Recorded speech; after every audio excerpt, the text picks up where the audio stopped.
Welcome back to Sunrise Daily. Welcome to live from Kaduna venue of the Kaduna Investment Summit.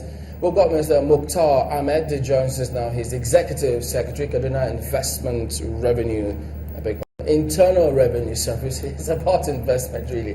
Thank you for coming on this morning. Thank you very much. Well, perhaps you start by shedding light on the tax code. We've heard that there's got to be this code that you take. Now, let's have a little more explanation on that. So, is it that it goes from the local government level? Are they still going to be collecting all those tax about radio, television? What changed about this? Okay, thank you very much. Good morning, all. The Kaduna tax code essentially is going to achieve three things, mainly. Number one, it has harmonizes and codifies all the taxes in Kaduna from the inception of the state. Let me say from the inception of North Central, state. From 1917 to date, all the taxes have been codified and harmonized into one single document.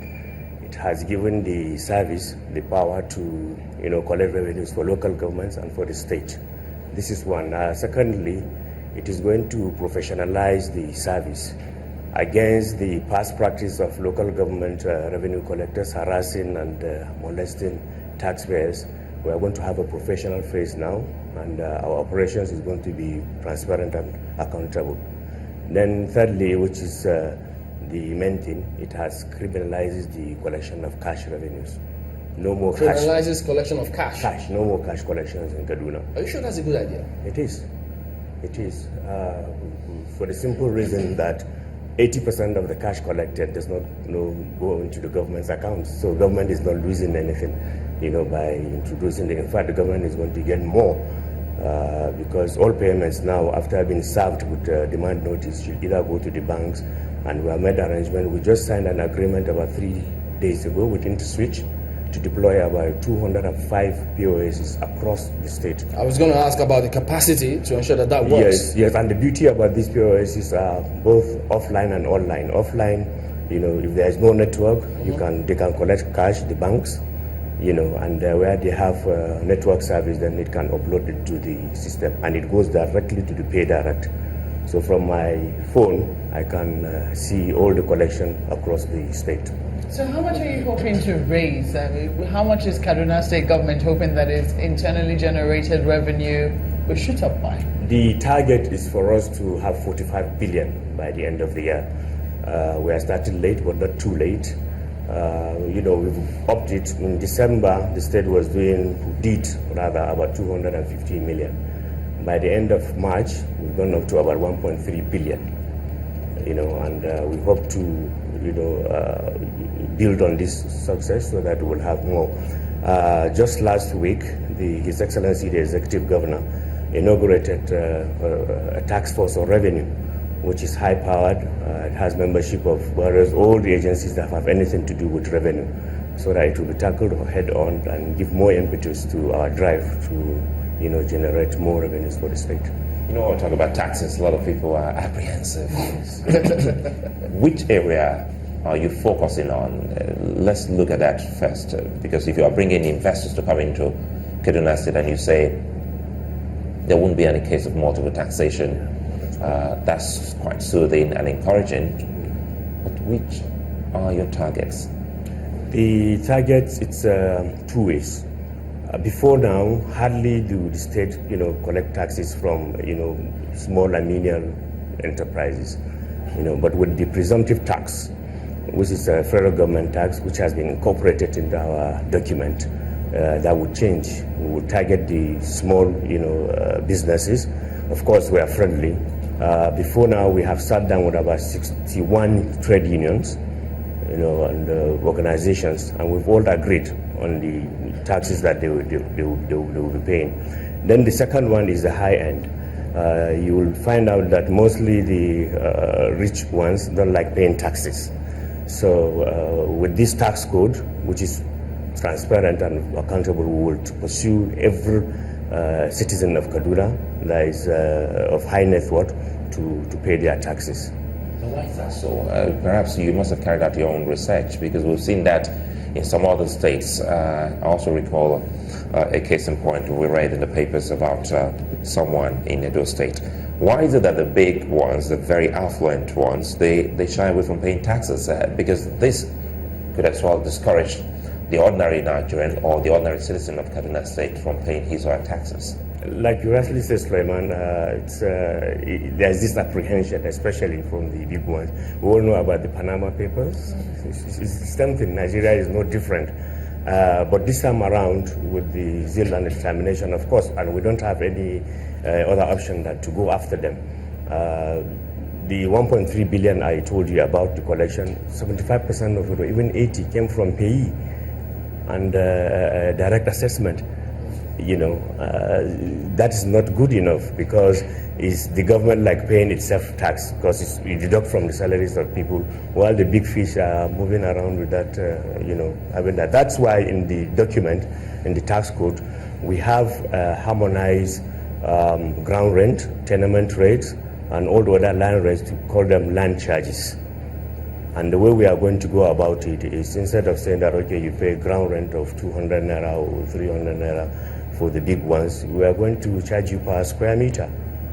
And you know what it means when you go to Kaduna GRA for that.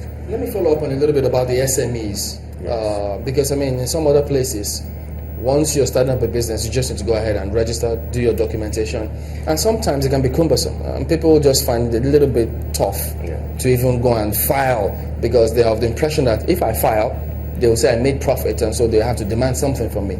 What incentive is KRS giving to SMEs, even, yes, they're starting on the small note, to ensure that they survive primarily? Most of the SMEs in this part of the country will fall under the presumptive tax, because they are, most of them, even though they have formally registered and all that, but it's difficult for them to keep records of their capital, their profits and all that.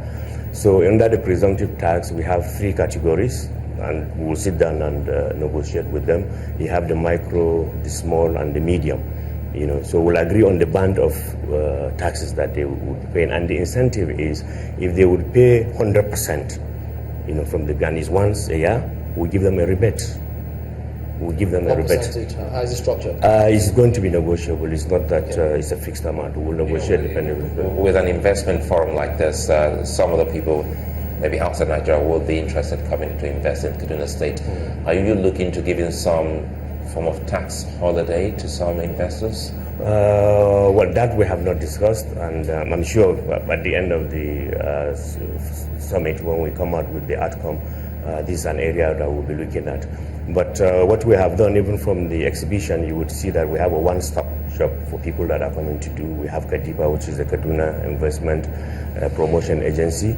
You have my agency, the Kaduna Internal Revenue Service, and KADIS, which is the Kaduna Geographical Information. We are all in one place to assist investors when they come in, so that we would have one-stop operation for them. Is that going to continue after the summit? Sure. The interagency cooperation? Yes, it's already on.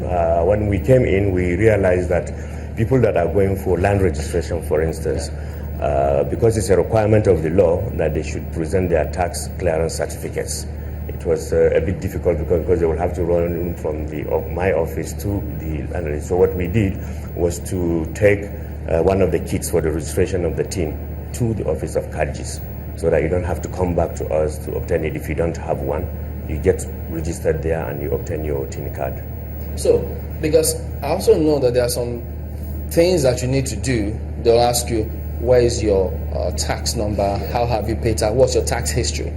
So, is your agency doing something to ensure that, look, even if people have to come, if they've not been paying tax, if they're afraid that they'll be caught, what do you do in that case? No, it's like I've said, we are friendly now. Friendly? Friendly, very That's friendly. first time a tax person being Yes, friendly. we are very friendly, because we want to get as much as possible into the tax net. Kaduna potentially has between 3.5 to 4 million taxpayers. We will be shocked to know that the tax base for Kaduna that is currently on is less than 20,000. Those that you can see. All others, you don't have them in the database. They come and pay and go. You can't trace who is who and who is paying what. So that's why aggressively we tested the waters trying to get people on the tax net. For 2 weeks, we send them into the main market here in Kaduna Central Market, Shegumi Market. For 2 weeks, they registered 2,500 people. They were willing to pay They tax. were willing to pay taxes, and they were registered. And what we did is tax for service. There is no taxation without representation. So we agree on certain things that will be done for them, and willingly they registered that on the platform. And it's going to be continuous, because in that market have close to about 150,000 people that are doing businesses there. And our target is by the end of this year, we would have on our database 400,000. And we'll continue building that till the end of the month. As you rightly said, I mean, you say you have to be friendly. I think that because looking at the current situation of things, where people are complaining that things are a little tough right now in terms of fuel scarcity, cost of business is going up, and it would seem that there's very little that government can even do to ensure that their pains are reduced. How do you think you're going to convince more people that now is actually the time to start paying taxes? We are fortunate in Kaduna that we have a good brand in the governor. And before all this initiative about bringing in new tax code and trying to aggressively go for taxes, a lot of things have been put in place in terms of development infrastructure-wise. I'm sure some of my colleagues that were here have told you about the school feeding program that is ongoing in the state for the first time, and we are sustaining that. On a monthly basis, the state government spends 1.3 billion to feed these 1.8 million children. When we came on board, the statistics, the number of children in school was just 1.2 million. Yes, but with this school feeding program and the renovation of the schools, Kaduna has about 4,225 schools, primary schools, out of which we have taken like 10% to start the renovation for the first year, and it's taking the government about 6 billion naira to do that. So all these things are on ground, and they're giving people the confidence that yes, this is a serious government, and whatever penny we have collected from them is going to be put back for the benefit of the citizen. All right, then we'll look forward to that, and then I was just going to. I think I was going to ask one more question, Chimuland, Okay. quickly here. You said there was no taxation without representation. What are these incentives? There must be something that really will give the ordinary market man and woman in Kaduna State the happiness, to pay his or her taxes. They must be able to see something come from the government. What kind of facilities have you been able to put in place for these people, maybe around their homes, around their businesses, that will encourage them to say, hey, time for us to willingly and voluntarily pay our taxes? In addition to us being friendly, and also in addition to all this infrastructure development that I have told you about, what we intend to do is to dialogue more. Things are tough, we know, but with dialogue and continuous interaction with the public is the way to go. Like yesterday, I was in Kafanchan for 3 hours. We are doing that, letting the people know the reality on ground. If we have lost our revenue by 70%, you can't run the government by promises alone. Something has to come in. We always talk about Lagos, 25 billion every month. It's not magic, something was done, and we are going to copy You think that. it's doable here in Kaduna? Certainly. Okay. Certainly. Well, I'm sure many you'll be present when the summit starts, and so there's a lot more people who'll be waiting to also hear what you've got to say. Well, Mukhtar Ahmed is the Executive Secretary, Executive Chairman, KIRS, that's Kaduna Internal Revenue Service. Thank you for coming on, and all the best. Thank you very much for having me. Well, we'll be back in a minute. Don't go away.